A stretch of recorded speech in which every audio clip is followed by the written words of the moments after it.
अगर आप भी चाहते हैं राजन फिल्म्स का वीडियो सबसे पहले आप तक पहुंचे तो मेरे चैनल को सब्सक्राइब करें और बेल आइकन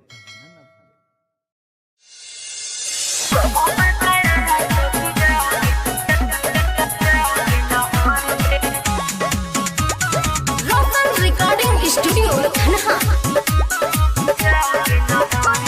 घूमे घूमे मजा ले पियावा शहर में। अरे का कहिए घूमे घूमे मजा ले पियावा शहर में। घूमे घूमे मजा ले पियावा शहर में। कबो पकड़ाला सखी गाँव के नहर में। कबो पकड़ाला सखी गाँव के नहर में। आवतानी ससुर से हम नई हर में। आवतानी ससुर से हम नई हर में। कबो पकड़ाला सखी गाँव के नहर में। कबो पकड़ाला सखी गाँव के नहर में।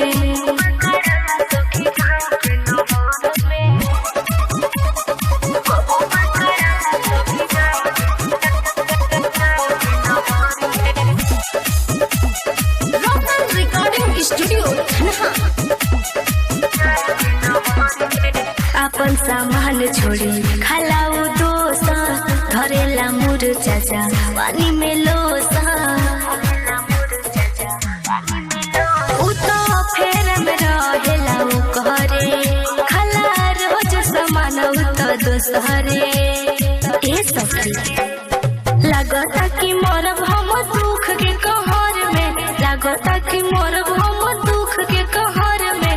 कबो पकड़ाला सखी गाँव के नहर में। कबो पकड़ाला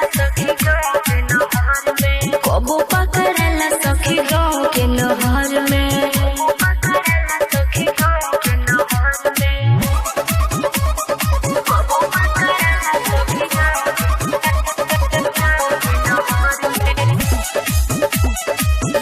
रिकॉर्डिंग स्टूडियो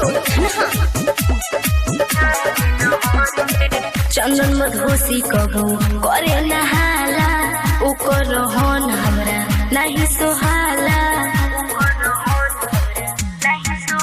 रहे हरदम गाँव के बहरिया मारल चाहे रोज नजरिया। निसहरानी रोवताड़ी बैठी के घर में। निसहरानी रोवताड़ी बैठी के घर में। कबो पकड़ाला सखी गाँव के नहर में।